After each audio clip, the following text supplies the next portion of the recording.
El surgimiento hace miles de años de una cadena de volcanes y altas montañas dio lugar a la creación de una prodigiosa cuenca que alojó en su seno 5 lagos que dieron vida a pueblos, barrios, villas y ciudades. Al paso de los siglos han ido conformando la Ciudad de México, una de las más grandes, complejas y bellas del mundo. Esto es Crónicas y Relatos de México.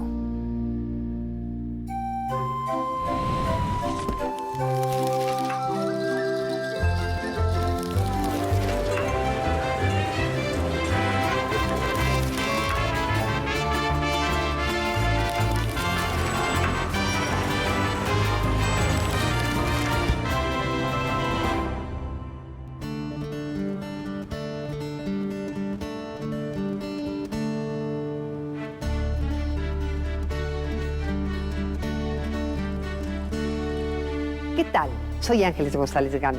Bienvenidos a Crónicas y Relatos de México. La antigua ciudad virreinal mostraba por doquier cúpulas, campanarios, grandes bardas, tras los que se asomaba el follaje de huertos y jardines, de los conventos e instituciones religiosas que poblaban la ciudad. Esta imagen cambió a mediados del siglo XIX, tras la aplicación de la ley de reforma, que, como sabemos, se destruyó gran parte de todas esas construcciones. Pero, sin embargo, algo se salvó. Así resulta inevitable caminar por las antiguas calles de la Ciudad de México y no encontrarse con vestigios de esas antiguas construcciones.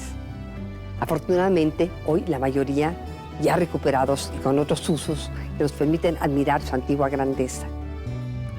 Hoy vamos a visitar en el centro histórico, en el perímetro de 2 manzanas, 3 antiguas construcciones y la primera Academia de Arte del continente americano. Acompáñenme.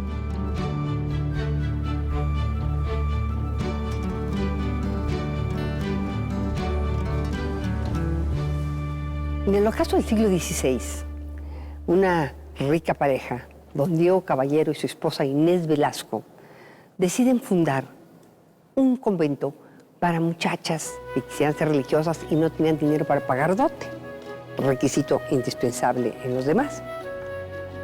Ella dona unos terrenos que tenía, que había heredado, atrás de la Plaza Mayor, muy bien ubicados.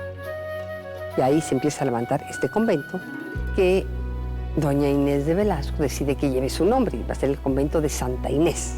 Así se levanta el convento, que poco a poco va creciendo, hasta llegar a ser un convento grande, que se habla que tenía 4 patios, todo su templo muy lujoso. Entonces las monjitas empiezan a ver dónde consiguen dinero y logran que se les den los frutos de una lotería.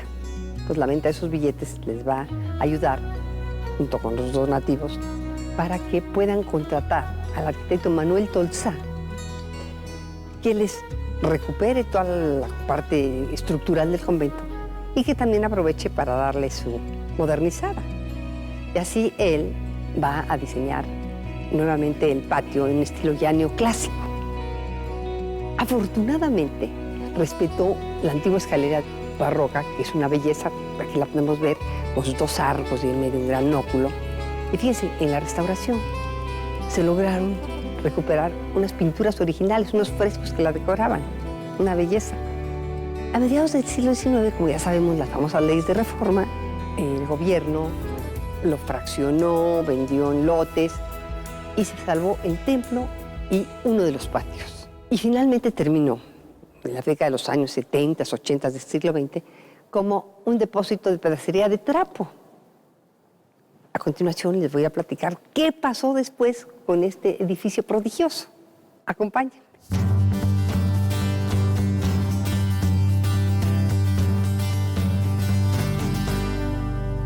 Es en la década de los 80 del siglo XX, cuando el antiguo convento de Santa Inés estaba convertido en un depósito de pedacería de trapo. Y por esos mismos años, el artista José Luis Cuevas estaba buscando un sitio en el centro histórico que se pudiera acondicionar para que fuera un museo en donde se exhibiera la colección de arte latinoamericano que él había venido adquiriendo a lo largo de los años, y también su propia colección de arte, de su obra, y una colección de grabados de Picasso, que quería donar al pueblo de México, pero quería que se expusieran en un sitio en el centro histórico. La razón era que él nació aquí, él creció aquí comenzó a pintar, fue muy precoz, un artista muy precoz. Entonces acudieron al gobierno de la ciudad para decirle el deseo de Cuevas, y él dijo, vamos a buscar un lugar, dijo el gobierno. Él optó por Santa Inés por varias razones. Una, se encontraba en la calle de Academia, que lleva ese nombre por la Academia de Arte de San Carlos. Asimismo, en el templo de Santa Inés, que sobrevive aquí junto con sus hermosas puertas que muestran el martirio de Santa Inés labrado.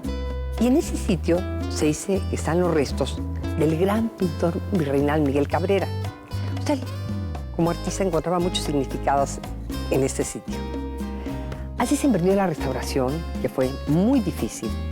Mientras se llevaba a cabo la restauración, José Luis Cuevas iba trabajando su gran obra, La Giganta, que es esta magna escultura que mide 8 metros y pesa 8 toneladas. Es una figura medio andrógina porque, si nos fijamos, tiene algunas partes que son masculinas, o sea, que se llama La Giganta. Y les voy a contar un detalle muy curioso que nos platicó el propio artista. Cuando salió de la fundición, aparece en la rodilla derecha un rostro, que según José Luis Cuevas es el suyo, pero que él no lo esculpió, que cuando se fundió la pieza, apareció su rostro. Es una de las leyendas, mitos que guarda esta gran escultura. Finalmente, en 1992, se llevó a cabo la inauguración del museo, con la presencia del presidente en turno. Fue todo un evento, y desde entonces pues tenemos todos la oportunidad de disfrutar este sitio, su arquitectura, su colección. Y ahora me van a acompañar a conocer una sala muy especial que solamente tiene este museo.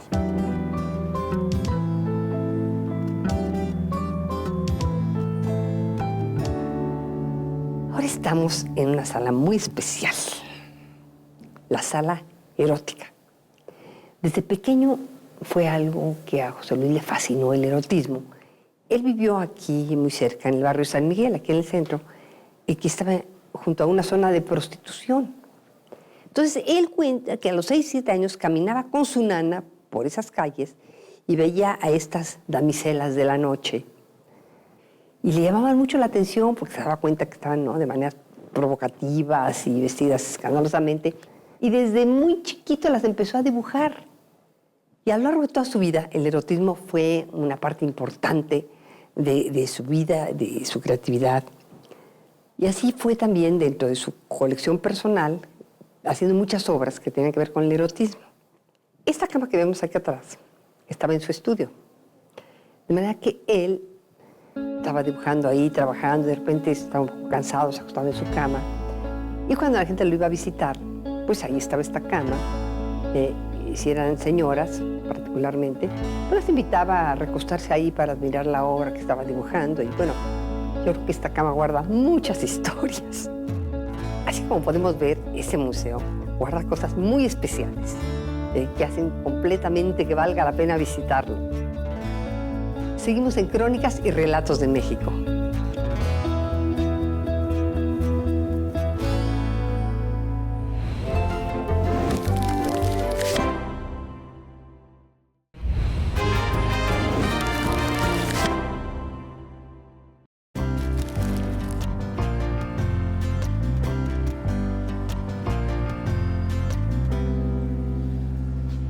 Seguimos nuestra visita por el arte y la historia en antiguas construcciones. Esta hermosa que se encuentra atrás de mí perteneció al convento de Jesús María, que mandó construir un hombre muy opulento, don Gregorio Pesquera. Para ser monja se tenía que dar una jugosa dote. Y algunos ricos, bueno, hacían conventos para ayudar a las chicas que no podían dar dote, que fueran monjas. Pero resulta que también las que se querían casar necesitaban tener dote.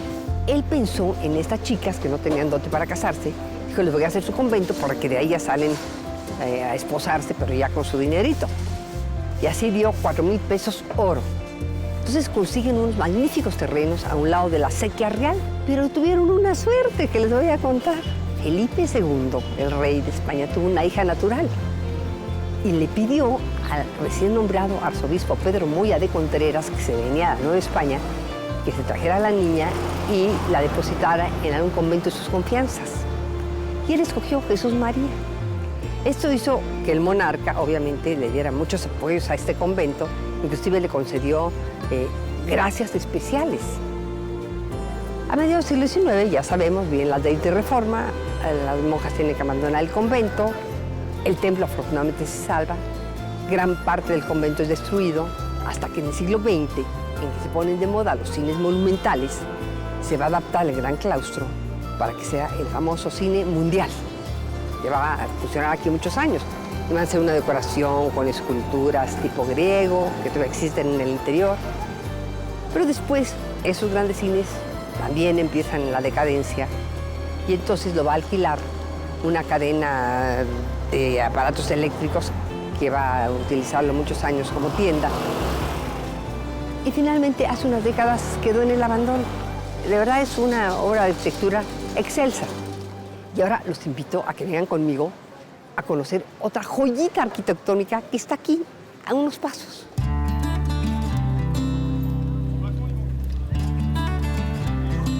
Al establecerse la Orden de los Agustinos en la Nueva España, decidieron comenzar a traer misioneros para mandar a Oriente.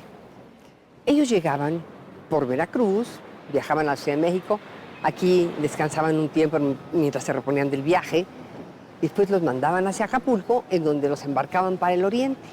Pero resulta que muchos de ellos, cuando descubrían la vida en la capital de la Nueva España, decían, no, esto está muy agradable, muy diferente a la de España, mucho más laxa, la ciudad era bellísima, el clima, y ya no se querían ir al Oriente. Para evitar esto, decidieron construir lo que le llamaron hospicios. Ahorita nos encontramos enfrente de uno de ellos, el Hospicio de San Nicolás. Lo construyeron en una vía muy buena, que era la antigua calzada de Tlacopan, que como sabemos era una de las que unía Tenochtitlan con Tierra Firme y que se conserva hasta la fecha como una avenida muy importante. En este tramo se llama Guatemala. Pero como tenían bastante terreno, también aprovecharon para construir unas casas de renta. Y una de ellas se la alquilaron al recién nacido Real Seminario de Minas. Este tuvo como origen el Tribunal Real de la Minería y que tenía como misión el controlar todo lo que era el trabajo de las minas, como sabemos. Eso fue una de las fuentes muy importantes para la corona española, toda la producción de la plata, de los metales, en los cuales México era riquísimo. Y eso es en el siglo XVIII, en que se empiezan a conseguir nuevos métodos de explotación y de trabajo de los metales. Se ve la necesidad de hacer una escuela muy profesional, con los mejores especialistas, técnicos, ingenieros, químicos, para trabajar esos materiales, y así nace este Real Seminario de Minas, que es el antecedente, fíjate qué interesante, de lo que va a ser después la Escuela de Ingeniería, hoy Facultad de Ingeniería.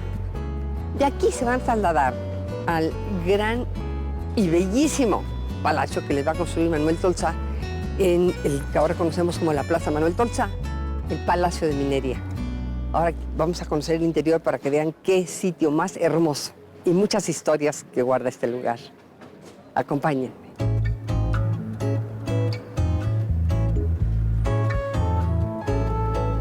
No cuesta trabajo imaginarse caminando por aquí en este hermosísimo patio al ilustre científico alemán Alexander von Humboldt.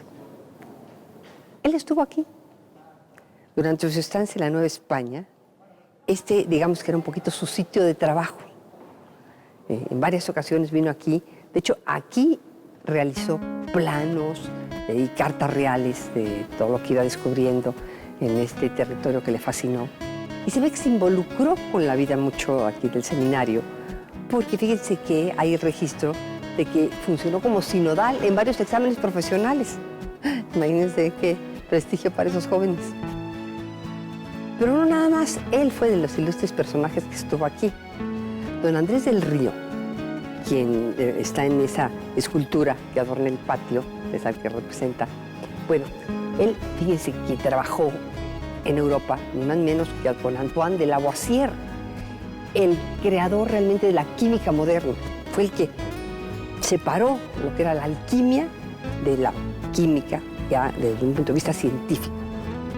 Entonces, Andrés del Río regresa a México, se incorpora aquí al seminario con todo ese conocimiento. Así como la ven de bonita, bueno, les voy a contar la historia.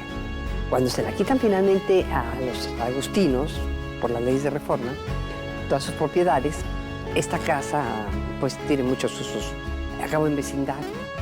Y en esas estaba, cuando a fines de los años 80 del siglo XX, un grupo de miembros de la CEFI, que es la Sociedad de Exalumnos de Ingeniería, decide juntarse para adquirir la casa y rescatarla. Y así se recupera esta joya de casa que actualmente custodia la Universidad Nacional Autónoma de México, que estableció aquí un centro de lenguas extranjeras. Seguimos en Crónicas y Relatos de México.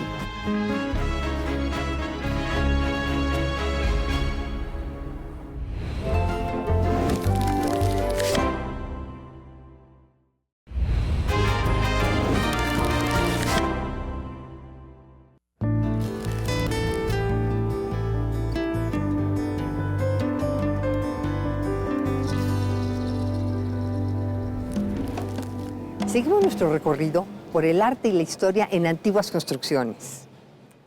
Pocos años después de la conquista, el arzobispo Fray Juan de Zumárraga manda a construir un hospital para atender una de las enfermedades que habían llegado con la conquista, las venerias, entre otras la sífilis, que causaban unas especies de llagas conocidas como bubas. Y van a edificar cerca del arzobispado este pequeño hospital que va a llevar por nombre el Hospital del Amor de Dios, pero que va a ser popularmente conocido como el Hospital de las Bubas. Este sitio que lo va a ir ampliando al grado de tomarse un pedazo de la calle de Moneda para ampliar su hospital, con lo cual la cortó de una manera bastante brusca que se puede apreciar actualmente. Ya estaba muy deteriorado y decidieron pasar a los enfermos al Hospital de San Andrés. Imagínense que había empezado con 40 camas y acabó atendiendo a más de 200 enfermos, entonces estaba totalmente saturado. Y así quedó cerrado este inmueble. Al quedar cerrado, lo adquirió la Academia de San Carlos, que funcionaba aquí muy cerca, en la Casa de Moneda. Y fueron ellos quienes a mediados del siglo XIX le transformaron esta fachada. Y el arquitecto, uno de origen italiano, Javier Cavallari, va a diseñar esta hermosa fachada con almohadillado y decorada con unos medallones que muestran al rey Carlos III, al rey Carlos IV, al fundador de la academia y a los grandes artistas Miguel Ángel y Rafael. Bueno, viendo esta hermosísima fachada que nos recuerda un palacio renacentista italiano, imagen muy poco frecuente en el centro histórico, imagínense las maravillas que hay en el interior. ¿Qué tal si vamos a visitarlo?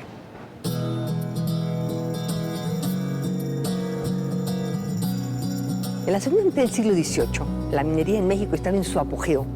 Se habían mejorado todas las técnicas para explotar los metales, particularmente la plata. Y claro, esto se reflejaba en la acuñación de moneda. Cada día se acuñaba más, porque aparte se volvió muy codiciada en todo el mundo por la gran calidad que tenía el metal, la plata, y porque aparte había diseños muy bellos. Por esa razón, el maestro grabador Jerónimo Antonio Gil propuso la creación de una academia de grabado. El superintendente, el señor Mangino, le pareció muy buena idea, pero dijo, ¿por qué no nos ponemos más ambiciosos y la convertimos en una academia de arte a semejanza de la de San Fernando de Madrid?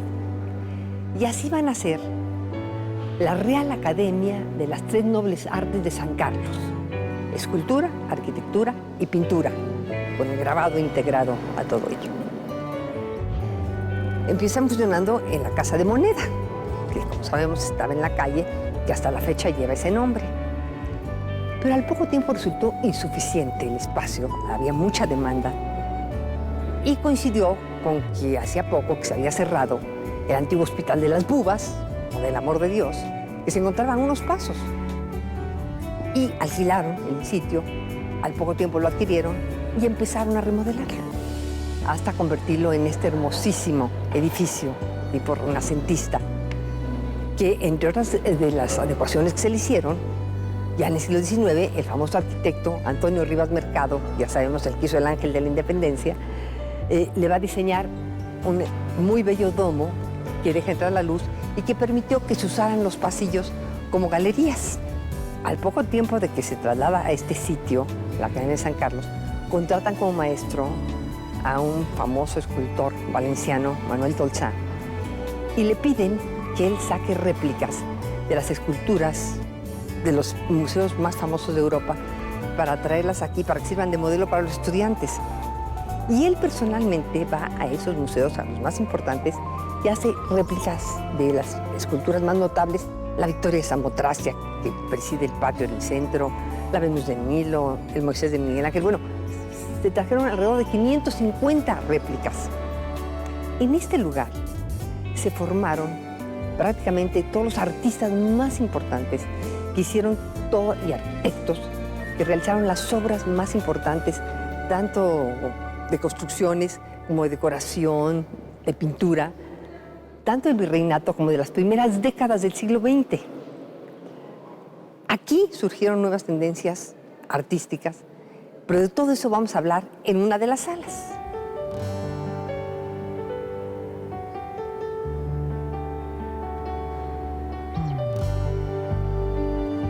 Estamos en la galería que lleva el nombre de Peregrine Clavé, un importante maestro de la Academia. Estas fue necesario realizarlas para mostrar la colección de arte que se iba formando, tanto con las obras que trajeron de Europa para que sirvieran de modelo, como las de los propios maestros y de alumnos notables.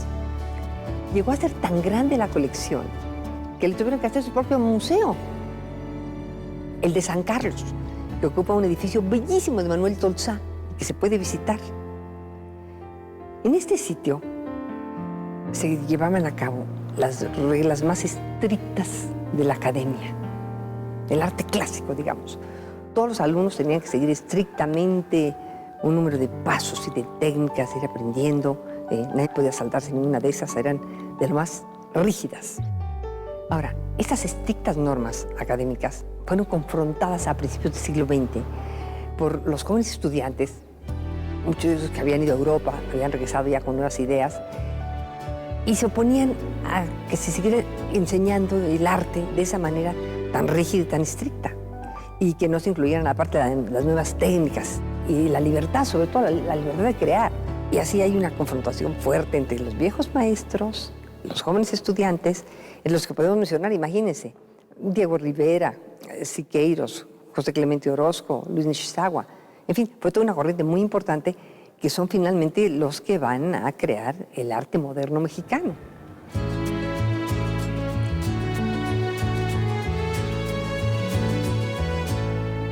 Estas paredes guardan esa memoria de la historia arquitectónica y artística de nuestro país, tanto del siglo XIX como de las primeras décadas del siglo XX. Qué extraordinario, ¿no creen ustedes?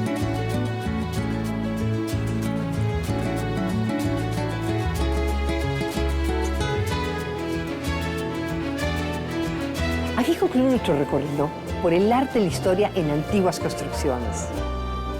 Hay mucho más que ver. Abramos los ojos. Estas son nuestras verdaderas riquezas.